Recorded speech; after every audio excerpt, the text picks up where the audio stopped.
آپ کے بچے آپ سے پوچھے یا نہ پوچھے، آپ انہیں ضرور یہ بتایا کیجئے کہ ہم فلسطین سے اس لیے محبت کرتے ہیں کہ یہ فلسطین نبیوں کا مسکن اور سرزمین رہی ہے۔ حضرت ابراہیم علیہ السلام نے فلسطین کی طرف ہجرت فرمائی، اللہ نے حضرت لوط علیہ السلام کو اس عذاب سے نجات دی جو ان کی قوم پر اس جگہ نازل ہوا تھا۔ حضرت داؤد علیہ السلام نے اس سرزمین پر سکونت اختیار کری اور یہاں اپنا ایک محراب بھی تعمیر فرمایا۔ حضرت سلیمان علیہ السلام اس ملک میں بیٹھ کر ساری دنیا پر حکومت کرتے تھے۔ قرآن میں چیٹیوں کا وہ مشہور قصہ جس میں ایک چیٹی باقی ساتھیوں سے کہا تھا کہ اے چیٹیوں اپنے بلوں میں گھس جاؤ، یہ قصہ یہی فلسطین کے اسقلان شہر کی وادی میں پیش آیا تھا۔ حضرت زکریا علیہ السلام کا محراب بھی اسی شہر میں ہے۔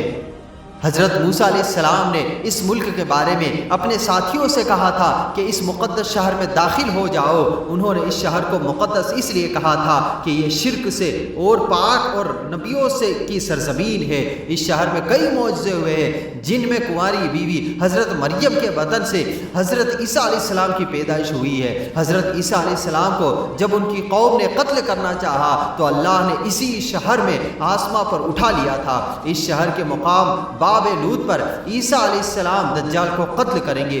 فلسطین ہی ارض محشر ہے۔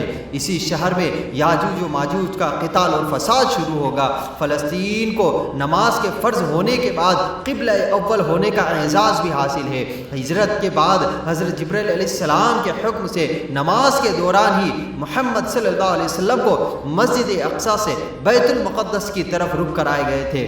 جس مسجد میں یہ واقعہ پیش آیا وہ مسجد آج بھی مسجد قبلتین یعنی دو قبلوں والی مسجد کہلاتی ہے۔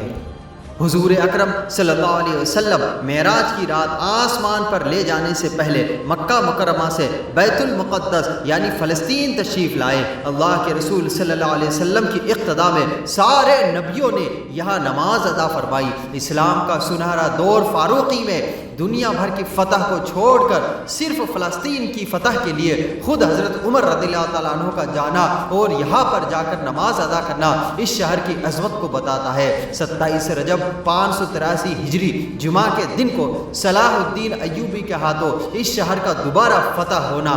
بیت المقدس کا نام قدس قرآن سے پہلے ہوا کرتا تھا۔ قرآن نازل ہوا تو اس کا نام مسجد اقصی رکھا گیا۔ اس شہر کے حصول اور رومیوں کے ستم سے بچانے کے لیے 5000 سے زیادہ صحابہ نے جام شہادت نوش کیا۔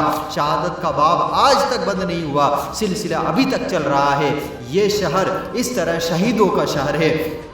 مسجد اقصی کی اہمیت حرمین شریفین اور مدینہ المنورہ کے بعد سب سے زیادہ ہے۔ امت محمدی صلی اللہ علیہ وسلم حقیقت میں اس مقدس سرزمین کی وارث ہے۔ فلسطین کی عظمت کا اندازہ اس بات سے بھی لگایا جا سکتا ہے کہ یہاں پر پڑھی جانے والی ہر نماز کا اجر 500 گنا بڑھا کر دیا جاتا ہے۔ نگاہ منتظر ہے بیت المقدس کی فتح کے لیے یا رب پھر کسی صلاح الدین ایوبی کو بھیج دے۔